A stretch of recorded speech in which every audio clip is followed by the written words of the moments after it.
2024 નિમિત્તે કોટના બ્રિજ ખાતે પત્રકાર પરિષદનું આયોજન કરવામાં આવ્યું હતું। બિહાર સાંસ્કૃતિક મંડળ દ્વારા છઠ પૂજા સાંસ્કૃતિક મહોત્સવ 2024 નિમિત્તે કોટના બીચ ખાતે પત્રકાર પરિષદ આયોજિત કરવામાં આવી હતી।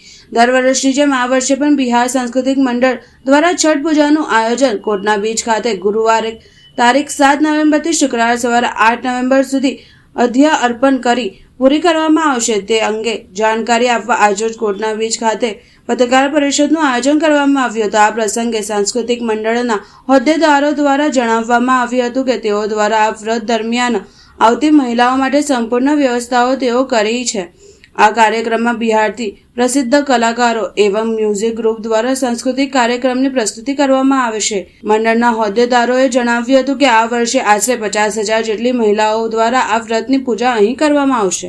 ये कोटना बीच है, कोटना ग्राम पंचायत के अंदर पड़ता है। यहाँ वर्षों से हम लोग छठ महापूजा का आयोजन करते आए हैं और उसी सिलसिले में इस साल भी यहाँ छठ पूजा का आयोजन किया गया है। जितना ज़्यादा से ज़्यादा इसमें सुविधा रखा गया है व्रतियों का, जो व्रत करते हैं, जो 36 घंटा ही नहीं आप देखिए तो 48 घंटा निराजल व्रत एक हो जाता है और ये शुद्धता का स्वच्छता का प्रतीक का पर्व है। तो उनके लिए सारी व्यवस्था जितनी हम लोगों से हो सके आगे बढ़ कर के हम लोग आज 20-25 दिन से यहाँ लगे हुए हैं और उसकी व्यवस्था कर रहे हैं। और ख़ास करके छठ पूजा के बारे में स्वच्छता की पूजा एक प्रकृति की पूजा है। ये कोई देवता विशेष की नहीं है, वो पूरी प्रकृति की है, जिसमें मुख्य हैं सूर्य भगवान और ये छठी मैया, जहाँ नदी में हम लोग अर्घ देते हैं। और हमारे यहाँ बचपन से हमने देखा है कि छठ पूजा की शुरुआत जो यहाँ लाभ पाचम के एक दिन पहले मतलब यस्टरडे से शुरुआत हुआ है। नहा करके लोग खाना खाते हैं और इसके बाद आज खरना होता है, जिसमें रोटी और गुड़ की बनी हुई खीर खाएंगे। और इसके बाद में जो व्रत करने वाले हैं वो लगातार 36 घंटे तक कुछ भी जल ग्रहण नहीं करेंगे, तब तक जब तक कि 8 तारीख की सुबह में अर्घ नहीं दे देंगे। इसमें शुद्धता का आप इससे अंदाज़ा लगा सकते हैं कि जो लोग फल फूल और प्रसाद लेने जाते हैं, सबसे पहले उनको अपनी गाड़ी धोनी पहले नहाना पड़ता है, अपनी गाड़ी को धोना पड़ेगा अच्छी तरह से वॉश करके, फिर खंडेराव या कहीं जाएंगे और पूरी शुद्धता के साथ सामान को ले आएंगे। ले आने के बाद पुनः उसको अच्छी तरह से धोएंगे, पोछेंगे। और सूप इसमें देखिए, ये एक ऐसी विशेष पूजा है, छठ पूजा में बताना चाहूँगा। एक विशेष पूजा इसलिए हो जाता है कि ये इतनी बड़ी, आज तो बिहार यूपी और यहाँ ही झारखंड में सीमित नहीं है, पूरे विश्व में है। ये खास पूजा इसलिए हो जाती है कि इसमें किसी पंडित का कोई जरूरत नहीं है। इसको सब लोग करते हैं। समाजवाद जो लोग बोलते हैं, ये समाजवाद का ही प्रतिरूप है। और इसमें सभी लोग को, चाहे किसी जाति के हो, किसी धर्म के, हमने बिहार में देखा है कि मुस्लिम भी छठ करते हैं। उन्हीं के बनाए हुए चूल्हे के ऊपर लकड़े से जो प्रसाद बनता है, हमारे यहाँ ठेकुआ बोलते हैं, खजूर बोलते हैं, वो सब बनता है। तो एक तरह से ये पूरा शुद्ध स्वच्छ रख करके लोग पूजा करते हैं। मान्यता ऐसी है कि ये पूजा करने से 1 साल तक काया निरोगी रहेगी। जो आदमी एक बार छठी, विज्ञान भी इसका पुष्टि, व्हाट इज वाटर थेरेपी, लोग बोलते हैं पानी के ऊपर 36 घंटा रह जाओ तो वाटर थेरेपी, विज्ञान भी इसका सपोर्ट। और बिना वाटर का रहो तो और उसका ज़्यादा, तो पूरे साल तक निरोगी काया रहता है। हमारी महिलाएं, हमारे भाई लोग, जेंट्स भी पूजा करते हैं तो अपने परिवार की सुख समृद्धि, अपने बच्चों की उन्नति, प्रोग्रेस और सालों भर हर एक रोग से दूर रहने के लिए माता की कृपा, सूर्य भगवान की कृपा बनी रहे, इसको ध्यान में रख करके वर्षों से चला आया है छठ पूजा।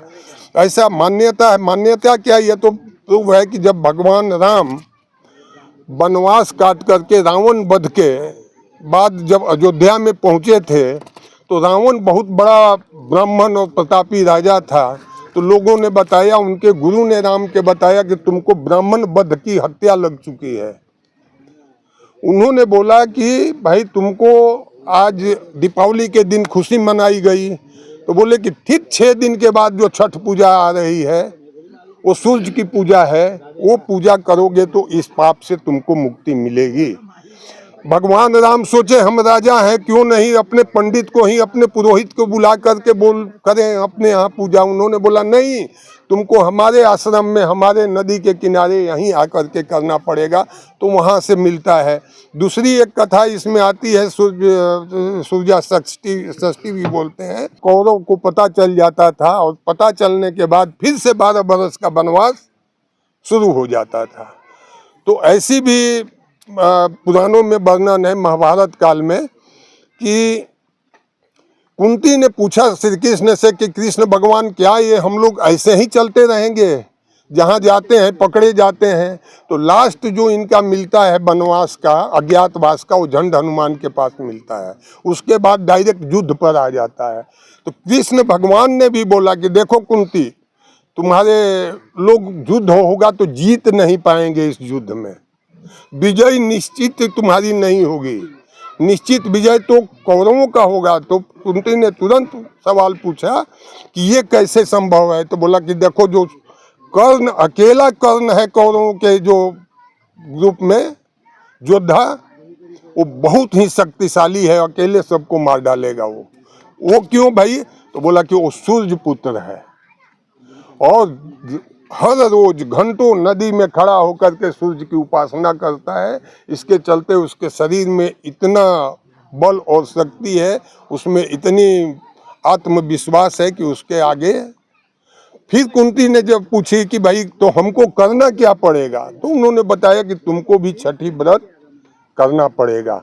वही पूजा जो कर्ण रोज करता है वो सूर्या षष्ठी के दिन, दीपावली के छठे दिन तुम करोगी। तो ये भी प्रमाण मिलता है कि कुंती पांडवों के साथ और द्रौपदी के साथ ये पूजा की है।